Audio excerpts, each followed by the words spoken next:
Hi friends, പുതിയൊരു വീഡിയോയിലേക്ക് എല്ലാവർക്കും സ്വാഗതം. അങ്ങനെ വേദയും നന്ദിനിയും കൂടിയിട്ട് വഴക്കടിച്ചുകൊണ്ടിരിക്കുകയാണ് കേട്ടോ. അപ്പോൾ നന്ദിനിയോട് വേദ പറയുന്നത്, അതെ നന്ദിനിയുടെ അടുത്തേക്ക് എന്താണ് പ്രശ്നമെന്ന് ഞാൻ പറയട്ടെ. അസൂയയോ? അതെ, അസൂയ തന്നെ. സുധാകര മാഷ മരുമക്കളിലെ ഏറ്റവും മോശക്കാരിയാണ് താൻ എന്നുള്ളൊരു അസൂയയാണ് ഇവിടെ നിലനിൽക്കുന്നത്. അതുകൊണ്ടാണ് നന്ദിനി അടുത്തേക്ക് എന്നോട് ദേഷ്യം. പിന്നെ ഞാൻ മോശക്കാരിയൊന്നുമല്ല. ഇതൊരു ദിവസത്തിൽ 100 തവണ വെച്ചിട്ട് പറഞ്ഞാൽ മതി. അപ്പം തന്നെ മനസ്സിൻ്റെ ഒരു അപകർഷതാ ബോധമൊക്കെ പോയിക്കോളും. അത് ചെയ്യുന്നതാണ് നല്ലത്. ഇപ്പം എന്തായാലും തൽക്കാലം ഇവിടെ നിന്ന് ഇറങ്ങിപ്പോ എന്ന് പറഞ്ഞിട്ട് പിടിച്ച് വലിച്ചിട്ട് മുറിയുടെ പുറത്തേക്ക് തള്ളുകയാണ് കേട്ടോ നന്ദിനിനെ വേദ. അതിനുശേഷം പിന്നീട് പിറ്റേ ദിവസം കോർട്ടിലെ കാര്യങ്ങളൊക്കെയാണ് കേട്ടോ കാണിക്കുന്നത്. അങ്ങനെ ദർശൻ വാദം തുടങ്ങുമ്പോഴേക്കും മറ്റേ വക്കീൽ എഴുന്നേറ്റെന്ന് പറയുകയാണ്, വീണ്ടും സാക്ഷിനെ ക്വസ്റ്റ്യൻ ചെയ്യുന്നത് ശരിയല്ല എന്നൊക്കെ പറയുന്നുണ്ട് കേട്ടോ. അപ്പോൾ വേദന ഒന്നും കൂടെ ക്വസ്റ്റ്യൻ ചെയ്യണമെന്ന് ദർശൻ പറഞ്ഞിട്ടുണ്ടായിരുന്നു. അപ്പോൾ ദർശനോട് അങ്ങനെ പറഞ്ഞപ്പോൾ ദർശൻ പറയുന്നുണ്ട്, എനിക്ക് കേസിൻ്റെ ലാസ്റ്റ് സബ്മിഷന് വേണ്ടിയിട്ട് കുറച്ച് കാര്യങ്ങളും കൂടെ വേദാശങ്കർ നാരായണയിൽ നിന്ന് അറിയേണ്ട കാര്യമുണ്ട്, അതുകൊണ്ടാണെന്ന് അറിയാം. അപ്പോൾ അങ്ങനെ ജഡ്ജി അതിന് അനുവദിക്കുകയാണ് കേട്ടോ. അങ്ങനെ വീണ്ടും വേദ സാക്ഷിക്കൂട്ടിൽ കയറി നിൽക്കുകയാണ്. ദർശനാണെന്നുണ്ടെങ്കിൽ വാദം തുടങ്ങുകയും ചെയ്യാണ് കേട്ടോ. അങ്ങനെ ഓരോരോ കാര്യങ്ങൾ ചോദിച്ചുകൊണ്ടിരിക്കുന്ന കൂട്ടത്തിൽ നിങ്ങളുടെ കല്യാണം എങ്ങനെയാണ് കഴിഞ്ഞത് എന്ന് പറയും. സാധാരണ എല്ലാവരും കല്യാണം കഴിക്കുന്ന പോലെ താലി കെട്ടി തന്നെയാണ് എൻ്റെ കഴുത്തിൽ ഞാൻ്റെയും കിരണിൻ്റെയും വിവാഹം കഴിച്ചതെന്ന് പറയും. അപ്പോൾ വീട്ടുകാർ തമ്മിൽ പറഞ്ഞുറപ്പിച്ചതാണോ ചോദിക്കും. അല്ല, നിങ്ങൾ പ്രേമിച്ച് വിവാഹം കഴിച്ചതാണോ? അതുമല്ല. ഇത് രണ്ടും അല്ലാതെ പിന്നെ ഏത് വിവാഹം? അബദ്ധത്തിലെങ്ങാനും വല്ല തിക്കും തിരക്കിലും പെട്ട് കല്യാണം കഴിച്ചതാണോ എന്ന് ദർശൻ ചോദിക്കുകയാണേ. അന്നേരം വേദ ചോദിക്കുന്നുണ്ട്, അതൊക്കെ നിങ്ങൾ അറിയേണ്ട കാര്യം എന്താണെന്ന് ചോദിക്കുമ്പോൾ പറയുന്നുണ്ട്, അതൊക്കെ ഈ ഒരു കേസിൻ്റെ കാര്യത്തിന് വേണ്ടിയിട്ട് എനിക്കറിയേണ്ടതുണ്ട്. വിക്രമിനോട് നിങ്ങൾക്കുള്ള മനോഭാവം എനിക്കറിഞ്ഞാൽ മതിയാവൂ എന്ന് പറയുകയാണേ. അങ്ങനെ വേദ പറയാണ്, ഒരു അമ്പലത്തിൽ വെച്ചിട്ട് ഞാനും വിക്രം തമ്മിൽ ചെറിയൊരു വാക്ക് തർക്കമുണ്ടായി. ഞാൻ വിക്രമിനെ അടച്ചു. വിക്രമിനെ ആ ദേഷ്യം തീർക്കാൻ വേണ്ടിയിട്ട് ഒരു താലി എടുത്ത് എൻ്റെ കഴുത്തിൽ കെട്ടി. മറ്റൊരാൾക്ക് എൻ്റെ കഴുത്തിൽ കെട്ടാൻ വേണ്ടി പൂജിച്ച് കൊണ്ടുവന്ന ഒരു താലിയായിരുന്നു അത്. ആ താലിയാണ് വിക്രം എൻ്റെ കഴുത്തിൽ കെട്ടിയത്.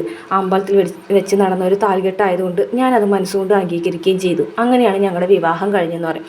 അപ്പോൾ ദർശൻ പറയും, മറ്റൊരാൾ കെട്ടാൻ വേണ്ടി കാത്തു വെച്ചിരുന്ന താലി എന്ന് പറഞ്ഞല്ലോ, ഈ മറ്റൊരാൾ എന്ന് പറയുന്നത് ആരാണ് എന്ന് പറയാൻ കേട്ടോ. അത് ചെറുപ്പം മുതലേ ഞങ്ങൾ തമ്മിൽ നല്ല ഫ്രണ്ട്സായിരുന്നു, എൻ്റെ ഒരു ഫാമിലി ഫ്രണ്ടാണ് എന്നൊക്കെ പറയുന്നുണ്ട് കേട്ടോ. അതിനുശേഷം അയാളോട് വേദയ്ക്ക് ഇഷ്ടമുണ്ടായിരുന്നു ചോദിക്കുക. അപ്പോൾ അതെ, ആ വിവാഹത്തിന് എനിക്ക് സമ്മതമായിരുന്നു എന്ന് പറയും. അപ്പോൾ വേറൊരു തരത്തിലും അയാളോട് ദേഷ്യമൊന്നുമില്ലേ ചോദിക്കും. ഇല്ല, അങ്ങനെ ഒന്നുമില്ല എന്ന് പറയും. അപ്പോൾ ശരി, ഇങ്ങനൊരു സാമ്പത്തികമായിട്ടോ അല്ലെങ്കിൽ വിദ്യാഭ്യാസപരമായിട്ടോ കുടുംബപരമായിട്ടോ മോശമുള്ള ഒരാളാണോ വിവാഹം കഴിക്കാനിരുന്നത്? അല്ല. ശരി, എങ്കിൽ എല്ലാ തരത്തിലും യോഗ്യനായ ഒരാൾ വിവാഹം കഴിക്കാൻ കാത്തിരുന്ന സമയത്താണ് വിക്രം നിങ്ങളുടെ ജീവിതത്തിലേക്ക് വരുന്നതും നിങ്ങളുടെ കഴുത്തിൽ നിർബന്ധമായി താലി കെട്ടുന്നതും. അപ്പം മനഃപൂർവ്വമായി നിങ്ങൾക്ക് വിക്രത്തിനോട് ദേഷ്യമുണ്ടായിരുന്നു അല്ലേ എന്ന് ചോദിക്കുകയാണ് കേട്ടോ. അപ്പോൾ ഇപ്പോഴില്ല എന്ന് പറയും. ഇപ്പോഴില്ല, പക്ഷെ ഉണ്ടായിരുന്നു അല്ലേ എന്ന് ചോദിക്കുകയാണേ. അപ്പോൾ വേദം ഒന്നും മിണ്ടുന്നില്ല. അതിനുശേഷം ജഡ്ജിയുടെ അടുത്ത് വന്നിട്ട് ദർശൻ പറയുന്നുണ്ട്, എൻ്റെ കക്ഷിനോട് ഭയങ്കരമായിട്ടുള്ളൊരു ദേഷ്യം വെച്ച് പുലർത്തിയിരുന്ന ആളാണ് വേദാശങ്കർ നാരായണൻ.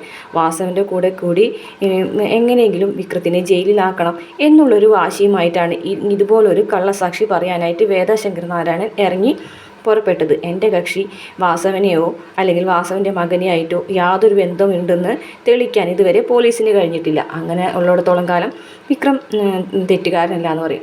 അങ്ങനെ ജഡ്ജി വിധി പറയാണ് കേട്ടോ, ഈ കേസ് വീണ്ടും പരിശോധിക്കേണ്ടതുണ്ട്, ഒരു പുനരന്വേഷണം ആവശ്യമുണ്ട്, അതുകൊണ്ട് വിക്രത്തിന് ജാമ്യം അനുവദിക്കുന്നതായിട്ട് പറയുകയാണേ. അങ്ങനെ എല്ലാവരും അവിടെ നിന്ന് എഴുന്നേൽക്കാണ് കേട്ടോ. ശ്രീസാറ് വന്നിട്ട് വിക്രത്തിനെ കെട്ടിപ്പിടിച്ചിട്ട് പോകുന്നുണ്ട്. അതിനുശേഷം കമലാമ്മ വരികയാണ് കേട്ടോ. കമലാമ്മനെ വിക്രം കെട്ടിപ്പിടിക്കുന്നുണ്ട്.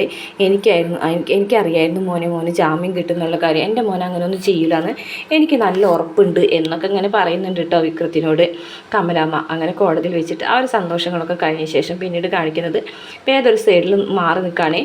അവിടേക്ക് ദർശൻ വരികയാണ് കേട്ടോ. ദർശൻ വന്നിട്ട് പറയും, സോറി വേദ, സോറി എന്ന് പറയും. എന്തിന് ചോദിക്കും. അപ്പോൾ ഞാൻ ഈ ഒരു കേസിൻ്റെ കാര്യത്തിൽ വിക്രമിന് ജാമ്യം കിട്ടണം എന്ന് മാത്രമേ ഞാൻ ഉദ്ദേശിച്ചിട്ടുള്ളൂ. അതിൻ്റെ ഇടയ്ക്ക് പേഴ്സണലായിട്ട് എനിക്ക് വേദയെ അറ്റാക്ക് ചെയ്യേണ്ടി വന്നു.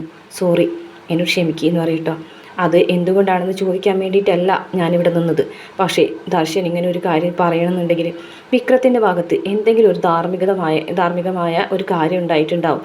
അല്ലാതെ ദർശൻ ഈ കേസ് ഏറ്റെടുക്കില്ല എന്നെനിക്ക് നന്നായിട്ടറിയാം എന്ന് പറയാണ്.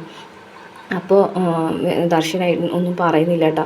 അപ്പോൾ ആ ഒരു കാര്യം അതെന്താണെന്ന് എനിക്കറിയണം എന്ന് പറയണം. അപ്പോൾ ദർശൻ ഇങ്ങനെ ഇത്രയും ഇതായിട്ട് വിക്രമിന് വേണ്ടിയിട്ട് വാദിച്ചിട്ടുണ്ടെങ്കിൽ അതിനൊരു കാരണം ഉണ്ടാവും എന്നുള്ളത് എനിക്ക് ഊഹിക്കാൻ മനസ്സിലാവുന്നേ ഉള്ളൂ. പിന്നെ എന്നോട് സോറി പറയേണ്ട കാര്യമൊന്നുമില്ല.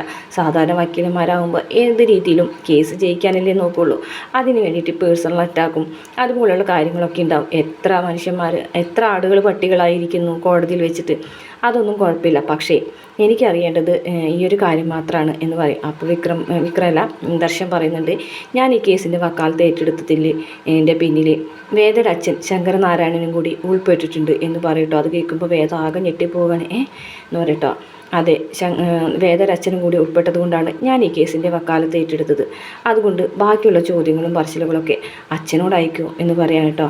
അപ്പോൾ വേദയ്ക്ക് മനസ്സിലായി അച്ഛനാണ് നമ്മളെ ദർശനെ വെച്ചെന്നുള്ള കാര്യം. അപ്പോൾ എന്തായാലും ഈ വിക്രത്തിൻ്റെ അടുത്ത് എത്തുന്നതിന് മുമ്പ് തന്നെ എനിക്ക് കാര്യങ്ങളൊക്കെ അറിയണം എന്ന് പറഞ്ഞിട്ട് വേദ വേഗം തന്നെ ദർശൻ്റെ അടുത്തുനിന്നും പോകാൻ കേട്ടോ. ദർശനാണെന്നുണ്ടെങ്കിൽ ഒന്നും വിട്ട് പറയുന്നില്ല. വീണ്ടും വേദ ചോദിക്കുന്നുണ്ടെങ്കിലും ദർശനൊന്നും പറയുന്നില്ല. അതിനുശേഷം പിന്നീട് കാണിക്കുന്നത് ഒരു ഓട്ടോ വിളിച്ച്, ജീനര ഓട്ടോ വിളിച്ചിട്ടാണ് കേട്ടോ വേദ വീട്ടിലേക്ക് വരുന്നത്.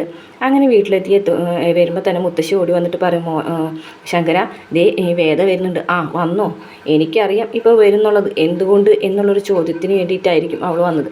അപ്പോൾ കോണിമ്പല്ലടിക്കുമ്പോഴത്തേക്കും ഓടി വരാട്ടോ. മോളെ, അച്ഛൻ എൻ്റെ അമ്മേ, അച്ഛനകത്തുണ്ട്, വാ അവളോട് കയറി വരാൻ പറയും ശങ്കരൻ പറയും. അങ്ങനെ വേദ അകത്തേക്ക് ചെല്ലാണ് കേട്ടോ. എന്നിട്ട് ചോദിക്കും, എന്താ വന്നതെന്ന് ചോദിക്കും കേട്ടോ. അപ്പോൾ എന്താ വന്നതെന്ന് അച്ഛന് നന്നായിട്ട് അറിയാം. അതുകൊണ്ട് അച്ഛൻ തന്നെ അതിന് മറുപടി പറഞ്ഞാൽ മതി. ഞാനൊരു ജഡ്ജിയാണെന്നുള്ളത് സത്യം തന്നെയാണ്, പക്ഷേ മനസ്സ് വായിക്കാനുള്ള കഴിവൊന്നും എനിക്കില്ല എന്ന് പറയും. അപ്പോൾ ജഡ്ജിയാണ് എന്നുള്ളതും എനിക്കും നന്നായിട്ട് അറിയാം. പക്ഷേ ഇതുവരെ ഞാൻ വിചാരിച്ചിരുന്നത് ഒരു ധാർമ്മികത വിടാതെ ഓരോരോ കേസിനും വിധി പറയുന്ന ആളാണ് അച്ഛനെന്നാണ്. പക്ഷേ ഇന്നത് തെറ്റിച്ചു. വിക്രം കുറ്റക്കാരനല്ലാന്ന് തെളിയിക്കാൻ മാത്രം എന്ത് തെളിവുകളാണ് അച്ഛൻ്റെ മുന്നിൽ ഉണ്ടായതെന്ന് ചോദിക്കും. അപ്പോൾ ശങ്കരനാരായണൻ പറയാണ്, എൻ്റെ മുന്നിൽ വരുന്ന വാദപ്രതിവാദങ്ങളെ അടിസ്ഥാനമാക്കിയിട്ടാണ് ഞാനൊരു കേസിന് വിധി പറയുന്നത്, അല്ലാതെ മറ്റുള്ള കാര്യങ്ങളൊന്നും ചിക്കിച്ചെകഞ്ഞ് പോയി നോക്കിയിട്ടൊന്നുമല്ല ഒരു കേസിന് വിധി പറയുന്നത് എന്ന് പറയും. ആണോ? അങ്ങനെയാണെന്നുണ്ടെങ്കിൽ പ്രതിക്ക് വക്കീലിനെ ഏൽപ്പിച്ചു കൊടുക്കുന്നതും ജഡ്ജിയുടെ ജോലിയാണോ എന്ന് ചോദിക്കുകയാണേ. ശങ്കരനൊന്നും മിണ്ടുന്നില്ല കേട്ടോ. എന്നിട്ട് വേദ പറയുന്നുണ്ട്, എനിക്കറിയാം അച്ഛൻ അങ്ങനെ ഒരു തീരുമാനം എടുത്തിട്ടുണ്ടെങ്കിൽ അതിൻ്റെ പിന്നിൽ അതൊരു കാരണം ഉണ്ടാവുമെന്ന് എനിക്കറിയാം. ആ കാരണമാണ് എനിക്കറിയേണ്ടത്. ആ കാരണം നിന്നോട് പറയാൻ എനിക്കിപ്പോൾ തൽക്കാലം മനസ്സില്ല എന്ന് തന്നെ ശങ്കരനാരായണൻ പറയാണ് കേട്ടോ. അപ്പോൾ വേദ പറയുന്നുണ്ട്, എന്ത് ധാർമ്മികതയാണ് അച്ഛൻ ഇതിൽ കാണുന്നത്? അപ്പോൾ ശങ്കരനാരായണൻ പറയും, അതെ, നിൻ്റെ മുന്നിലേക്ക് ഒരാൾ ഓടി വരികയാണ്, എന്നിട്ട് എൻ്റെ ജീവൻ രക്ഷിക്കണം, എന്നെ ഇവിടെ ഒളിക്കാൻ സമ്മതിക്കണം എന്ന് പറയാണ്. പക്ഷേ അയാളുടെ പിന്നിൽ കുറേ ആൾക്കാർ ഇയാളെ കൊല്ലാനായിട്ട് വരുന്നുണ്ട്. അങ്ങനെ കൊല്ലാനായിട്ട് വരുന്ന ആൾക്കാരോട് നീ എന്ത് പറയും? നിൻ്റെ ബാക്കിൽ ഒളിച്ച ആളോട് നിൻ്റെ ബാക്കിൽ ആളുണ്ടെന്ന് പറയുമോ എന്ന് ചോദിക്കുകയാണേ. അന്നേരം വേദ പറയും, ഒരുപക്ഷെ അയാളുടെ ജീവൻ രക്ഷിക്കാൻ വേണ്ടി ഞാൻ ഇല്ലയെന്ന് നുണ പറയുമായിരിക്കും. മതി, അത്രയും അറിഞ്ഞാൽ മതി, ഇല്ലയെന്ന് നുണ പറയും. അപ്പോൾ അതിലെവിടെ ധാർമ്മികത എന്ന് ചോദിക്കുകയാണ് കേട്ടോ.